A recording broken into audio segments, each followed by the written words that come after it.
체질을 알면 내가 보인다. 부제, 인간의 구조. 여기 볼펜 한번 볼까요? 그냥 보면 볼펜입니다. 그런데 자세히 쪼개서 보니까 스프링도 있고 힘도 있네요. 소도 그냥 보면 소지만 자세히 보면 등심, 안심, 양시가 나와요. 지능이 낮을수록 한 개로 보이고요. 지능이 높을수록 자세히 보인다고 합니다. 사람도 정확하게 배우지 않으면 두리뭉실하게 보이잖아요. 우리가 많은 학문을 배우지만 정작 자신에 대해서는 잘 모른다는 것입니다. 하물며 자기 이빨이 몇 개인지도 모르고 살아요. 나는 누구이며 인생의 목적이 무엇이며 죽으면 나는 어디로 가지? 그걸 쪼개서 자세히 못 보니까 자신도 두리뭉실하게 안다는 거예요. 많은 책 중에서 인간에 대해 유일하게 자세히 쪼개놓은 책이 있어요. 바로 성경입니다. 데살로니가 전서 5장 23절 한번 보겠습니다. 평강의 하나님이 친히 너희를 온전히 거룩하게 하시고 너희의 온 영과 혼과 몸이 우리 주 예수 그리스도께서 강림하실 때에 흠 없게 보존되기를 원하노라 라고 했습니다. 또한 히브리서 4장 12절을 보니 하나님의 말씀은 살았고 운동력이 있어 좌우의 날선 검보다도 예리하여 영과 관절과 골수를 찔러 쪼개기까지 한다 했습니다. 인간은 영과 혼과 육이 있다고 나옵니다. 육. 자, 육을 다른 말로 하면 몸입니다. 우리의 육을 겉사람이라고 했네요. 평생을 불로장생을 꿈꾼 지시 황제도 49살에 죽었습니다. 돈이 많은 스티븐 잡스도 죽었습니다. 자, 우리 몸은 소모품이지 절대 재활용이 안 된다는 것입니다. 땅에서 태어나 한 줌 흙으로 돌아갑니다. 혼이 뭘까요? 다른 말로 하면 마음, 정신, 생각입니다. 하나님은 인간이 100년 사는데 아무 불편함이 없도록 좁은 육체에다 멀티 기능을 탑재하셨어요. 와우, 그게 뭘까요? 카메라의 핵은 렌즈입니다. 자동차의 핵은 엔진이죠. 자, 우리 몸의 핵은 뭘까요? 네, 바로 마음입니다. 그렇다면 이 마음은 어디에 있을까요? 바로 뇌에 있습니다. 마음을 다른 말로 혹시 혼이라고 들어보셨나요? 민족의 혼, 바로 민족의 정신을 뜻하는 말입니다. 손흥민 선수가 멋있어 보이는 이유가 뭘까요? 그가 가진 정신과 삶이 위대하기 때문에 멋있어 보이는 것입니다. 혼을 보고 싶으신가요? 그럼 꿈을 꾸면 됩니다. 꿈에 자기 모습을 보면요, 그건 육신도 아닌 바로 혼의 모습입니다. 전도서에 3장 12절 보니까 인생들의 혼은 위로 올라가고 짐승의 혼은 아래 곧 땅으로 내려가는 줄을 누가 알랴 했습니다. 육은 죽으면 흙으로 돌아가지만 혼은요, 영과 결합해서 영계의 세계로 간다는 거예요. 혼은 육신과 영을 이어주는 가교 역할을 합니다. 자, 마음을 잘 먹어야 된다 했습니다. 우리의 이 마음이 잘못되면 인생을 망치게 되고 영까지 망치게 되죠. 마음을 다스리지 못하면 마음이 화가 나서 자기 육신을 죽이기도 해요. 자기 마음 먹은 대로 잘 되던가요? 잘 안 되죠. 그래서 사람이 여기서 많이들 한계를 느끼고 삽니다. 저희 목사님께서도 뭐라고 말씀하셨냐면, 어린이는 어린이를 다스릴 수 없다. 어린이를 다스릴 수 있으려면 한차원 높은 어른이 와야 다스려진다 했습니다. 그래서 하나님은 이 정신과 마음보다 한 차원 높은 영을 창조하셨다는 거예요. 영. 자, 창세기 1장 27절 보니까 하나님이 자기 형상, 곧 하나님의 형상대로 사람을 창조하시되 남자와 여자를 창조하시고 라고 나왔습니다. 고린도전서 15장 44절에도 보니까 육의 몸으로 심고 신령한 몸으로 다시 살아나니 육의 몸이 있은즉 영의 몸도 있느니라 했습니다. 영은 육처럼 늙거나 병들거나 죽거나 썩지 않는 영원히 존재하는 존재입니다. 빛으로 가면 천국은 150강년이 걸리지만 영은요 20분이면 천국으로 갈 수 있다는 것입니다. 그렇다면 우리 영은 어떻게 태어날까요? 밤도 밤송이 안에 밤이 있듯이 아버지 같은 정자, 어머니 같은 난자가 결합해서 우리 자신이 태어나잖아요. 정자와 같은 혼과 난자와 같은 육이 결합해서 영이 태어납니다. 그래서 우리 육이 응애요 하고 태어날 때 우리 영도 응애요 하고 태어나는 것입니다. 내가 남자면 영도 남자고 또 자기 육이 여자면 영도 여자인 것입니다. 그래도 영이 있는지 도무지 못 믿겠다. 영혼을 안 믿는 이유가 눈에 안 보여서라는 통계가 진짜 있습니다. 공기는 눈에 안 보이지만 우리가 숨을 쉬면 공기의 존재를 인정할 수밖에 없잖아요. 바람도 손으로 잡을 수는 없지만 흔들리는 나무를 보면 바람이 존재함을 알게 되잖아요. 자외선이 눈에 보일까요? 초음파가 귀에는 들리나요? 그렇지만 존재를 하죠. 이처럼 사람의 영도 보이지는 않지만 분명히 존재하고 있어요. 그럼 옛날에는 숨을 안 쉬어서 영의 존재를 몰랐을까요? 옛날에는 모르고 왜 지금은 아는 걸까요? 배워서 아는 것입니다. 후진국일수록 영의 존재를 잘 모르고 선진국일수록 영이 있다고 믿습니다.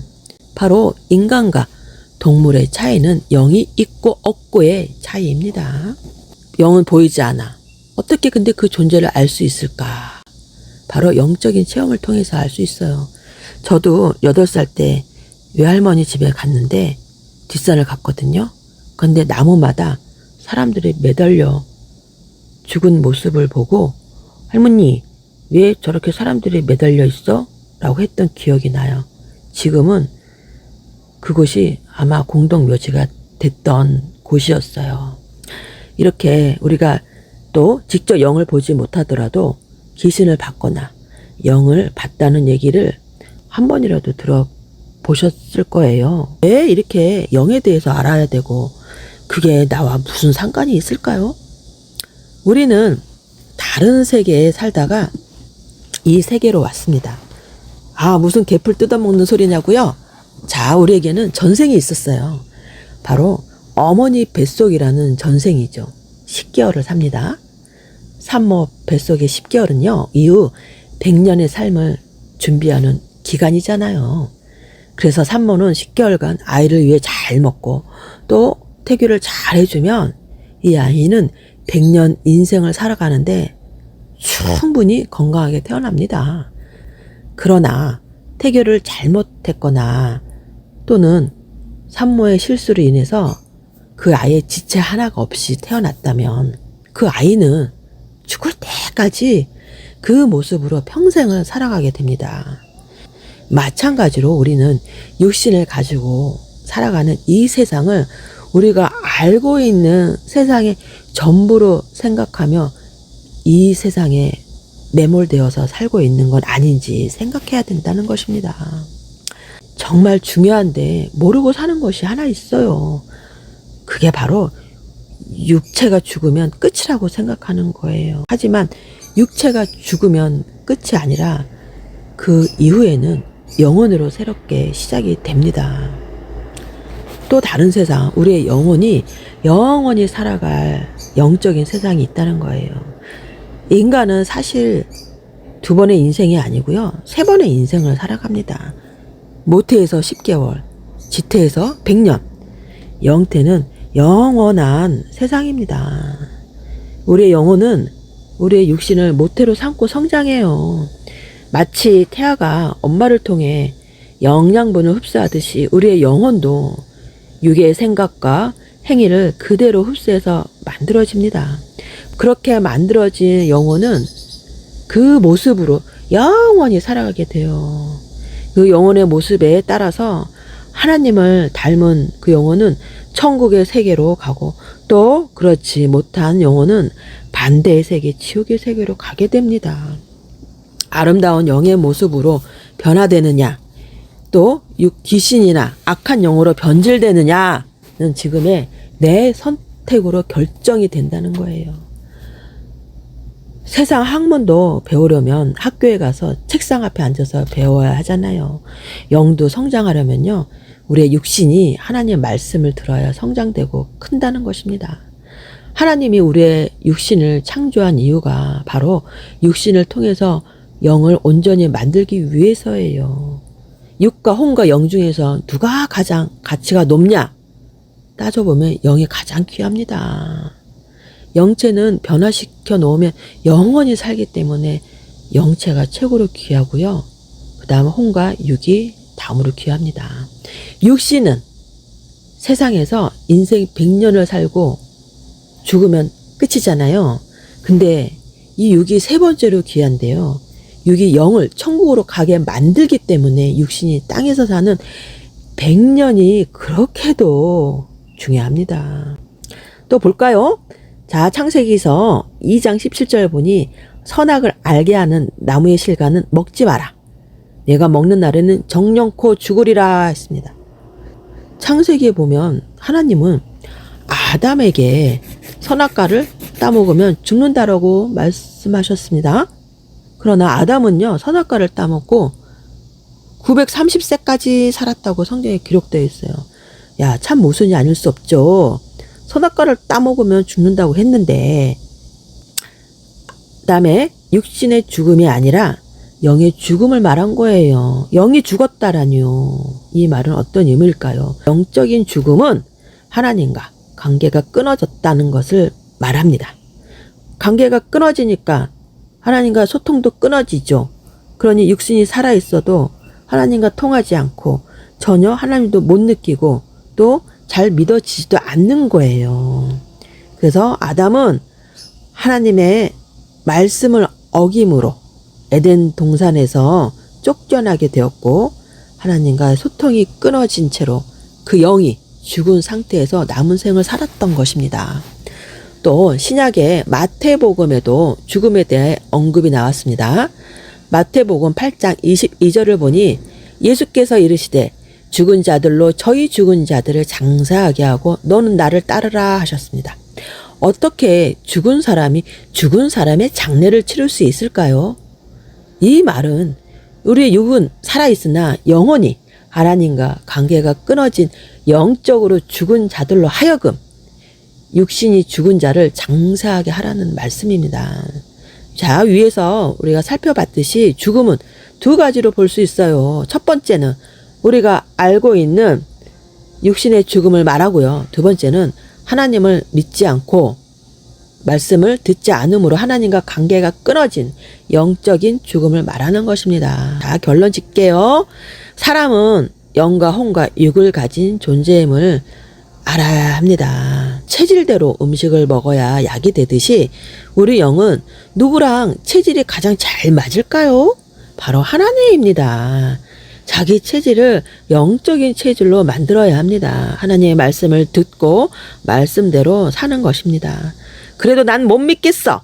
죽으면 그만이야. 하지만 영은 영원히 존재하고 산다는 것을 알아야 합니다. 살아야 육신은 100년, 육신 100년 부유하게 살고 영예와 권세를 다 누리고 살았어도 죽으면 허무한 것입니다.